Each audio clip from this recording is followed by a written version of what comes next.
Bonjour tout le monde, j'espère que vous allez bien. Aujourd'hui on se retrouve pour discuter du tout nouveau fond de teint de chez NYX Cosmetics. Il s'agit du Can't Stop Won't Stop Full Coverage Foundation. Je vais évidemment vous décrire un petit peu le produit, vous parler de ses promesses et je vais l'appliquer à la caméra avec vous pour voir un petit peu ce que ça donne sur la peau au moment de l'application et je reviendrai en fin de journée pour voir comment est-ce que le fond de teint évolue sur ma peau mixte et est-ce qu'il tient toutes ses promesses ou non. Donc si ça vous intéresse, restez branchés, je vais tout de suite passer dans le vif du sujet. Et comme toujours, si cette vidéo vous a plu, pensez à la liker avant de partir et pensez à vous abonner pour ne rien manquer de la suite de mes prochaines vidéos. J'ai acheté ce fond de teint sur le site nyxcosmetics.fr. Sachez que ce fond de teint est vendu en 45 teintes différentes. Donc il y a vraiment un très large choix de teintes pour tous les types de carnations. Je l'ai pris en teinte Warm Vanilla qui, vous allez voir, est un poil clair pour moi. Justement, en fait, quand il y a tant de teintes, pour commander sa bonne teinte en ligne, sans voir le produit de ses propres yeux, c'est compliqué. Donc je me suis un poil ratée. Franchement, ça aurait pu être pire. Mais c'est un poil clair. J'ai payé ce fond de teint 15,90 €. Rapidement, au niveau du packaging, ça se présente comme ceci. Donc on a un flacon en verre avec une pompe pour récupérer le produit et un petit capuchon en plastique. Sur le site internet, ils nous disent que c'est un fond de teint avec une texture légère qui va être waterproof, qui va glisser sur la peau, être facile à appliquer, qui va avoir une couvrance totale avec un fini mat qui tient jusqu'à 24 heures. Donc je ne vais pas porter ce fond de teint 24 heures. Et ils nous disent que ce n'est pas tout puisque ce fond de teint est non comédogène. Il convient aussi bien aux peaux normales que grasses, mixtes et sensibles. Pour un fini mat longue tenue.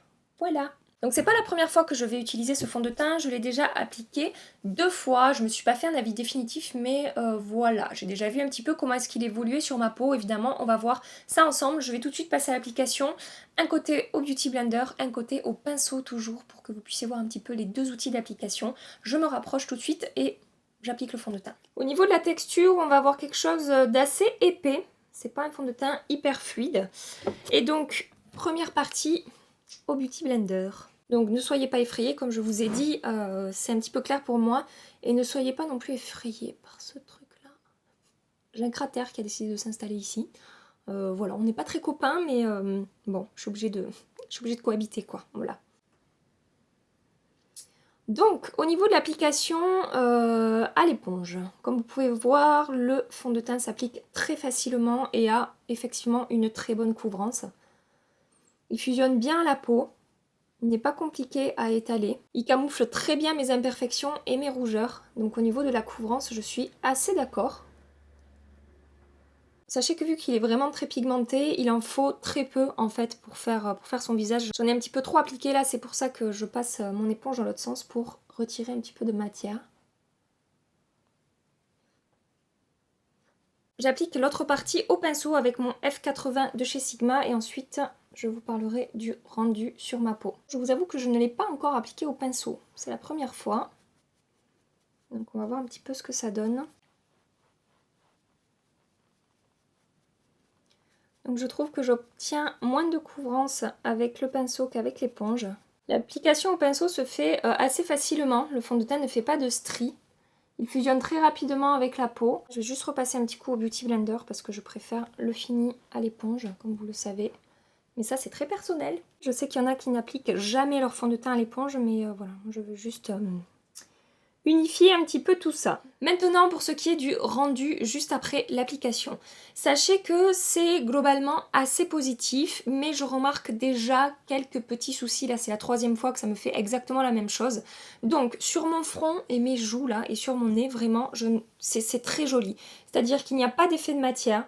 Le fond de teint a très bien lissé mes pores. Il y a vraiment un effet lissant, moi, sur ma peau, qui est très appréciable. Sachez qu'en dessous, j'ai appliqué ma base de chez Origins, qui est la Original Skin base rafraîchissante, perfectrice à l'épilogue. Vu que j'ai la peau mixte, j'applique toujours une base sous mes fonds de teint. Donc je vous disais, ça a vraiment bien lissé mes pores. Le rendu est assez imperceptible sur la peau, c'est très appréciable. Il n'y a pas d'effet de matière et le rendu est totalement mat et velouté. Pour le coup, il n'y a pas de lumière en fait qui se dégage de mon teint. On est vraiment sur un rendu 100% total mat. Sur ça, ça tient absolument ses promesses. Sur la couvrance également, ça tient totalement ses promesses. On est vraiment sur une très bonne couvrance. Cependant, le petit souci que j'ai, c'est qu'au moment de l'application, autour de ma bouche, vous savez que c'est l'endroit critique chez moi, Il y a un petit effet de matière, c'est léger, c'est pas moche, c'est pas une catastrophe, mais le fond de teint a du mal à accrocher sur moi sur cette zone-là. Alors en général, c'est sur cette zone-là que ça a du mal à accrocher, c'est le cas, mais là il y a un petit effet de matière un petit peu sec autour de ma bouche. Et c'est dommage parce que sur le reste de mon visage, c'est vraiment très beau. Ça ne marque pas mes ailes du nez, le rendu sur la peau est vraiment très joli, mais voilà, j'ai un petit souci sur cette zone-là. C'est léger, mais je vois quand même un petit peu la matière, en tout cas plus que sur le reste de mon visage. Et ça a tendance un petit peu à marquer des toutes petites ridules que j'ai ici, alors que j'ai une peau mixte. Voilà, pourtant, avec les revues que j'ai vues sur ce fond de teint, beaucoup de personnes avec la peau normale à sèche ont dit qu'elles appréciaient beaucoup ce fond de teint et que c'était étonnant parce qu'elles pensaient que ce serait un fond de teint plutôt adapté aux peaux mixtes à grasses.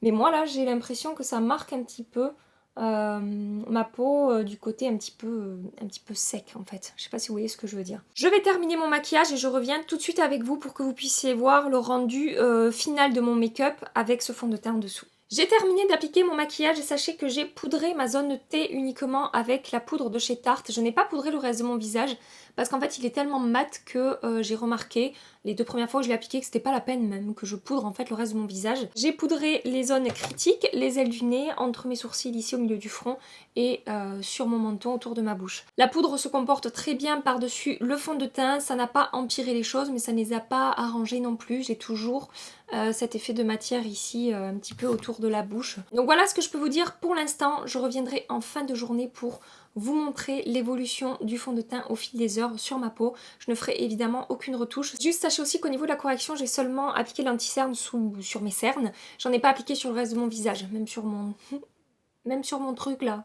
ce machin là. Comme ça on pourra voir vraiment comment est-ce que le fond de teint évolue sans appliquer d'autres produits à part de la poudre par-dessus. Bref, je vous fais des bisous et je vous dis à tout à l'heure. Ça fait presque 9 heures que je porte le fond de teint. Je viens donc vous faire un petit point pour vous montrer l'évolution du fond de teint.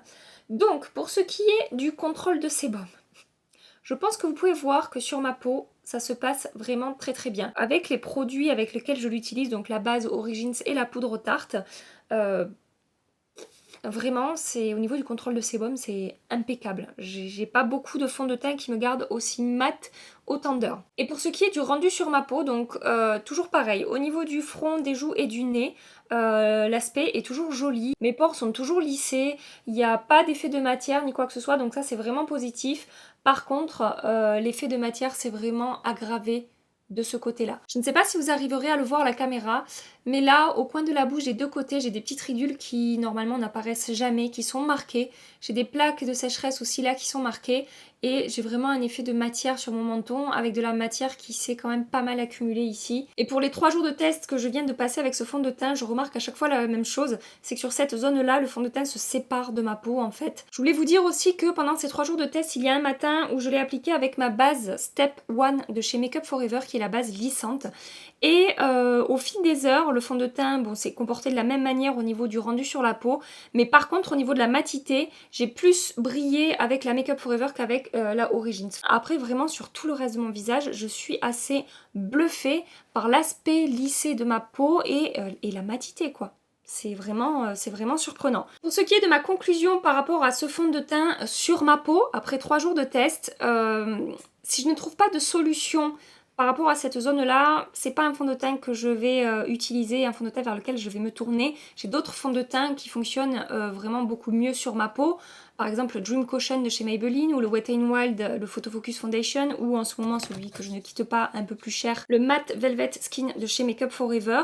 Voilà, je ne rencontre absolument pas ce genre de problème. Ce que je vais faire, parce que je vais pas m'arrêter là, c'est que je vais tester une base un petit peu plus hydratante autour de ma bouche, voir si j'obtiens un meilleur résultat. Évidemment, je vous tiendrai informé si c'est le cas. Je voudrais savoir pour celles qui l'ont testé, qu'est-ce que vous en pensez, quel type de peau vous avez et quels résultats vous obtenez avec ce fond de teint. Par rapport à moi, ce que je remarque et les autres revues que j'ai vues sur internet, ça correspond pas. C'est pas, j'obtiens pas ce que je pensais que j'allais obtenir. Donc n'hésitez pas à partager votre avis. Je vais maintenant vous laisser avec le bonus puisque moi j'ai terminé cette vidéo. J'espère vraiment que ça vous a plu. J'espère que vous avez passé un agréable petit moment en ma compagnie. En attendant ma prochaine vidéo, je vous fais des milliards de bisous. Mouah. Prenez soin de vous et à très bientôt. Bye bye. J'applique l'autre partie au pinceau et après je vous parle. Tu me parles de quoi, Gabi? Finis ta phrase. C'est le bordel. Le bordel, le bordel. Comme d'hab, hein. Faudrait quand même que je range un coup là. Là, c'est plus le bordel que d'habitude. Mais ouais, mais avec le boulot, les enfants. Non, c'est pas vrai. J'ai pas d'enfants. Donc avec le boulot et le boulot. J'ai pas le temps. Je vais ranger, les gars. Promis. Promis. Je vais m'en occuper. Oh, il rentre pas. Moi aussi, il rentre comme ça. Ah, oh, la merde. Voilà. Déjà, là. On est mieux. On est mieux. Oh, le bordel. On n'est pas si mieux, hein. On n'est pas si mieux. Ah, mais c'est ça que je sais pas où te mettre, celui-là. Voilà, voilà. Toi, poubellito. Poubellito, poubellito, poubellito, poubellito, poubellito. Elle n'est pas seule dans sa tête. Elle est vraiment timbrée.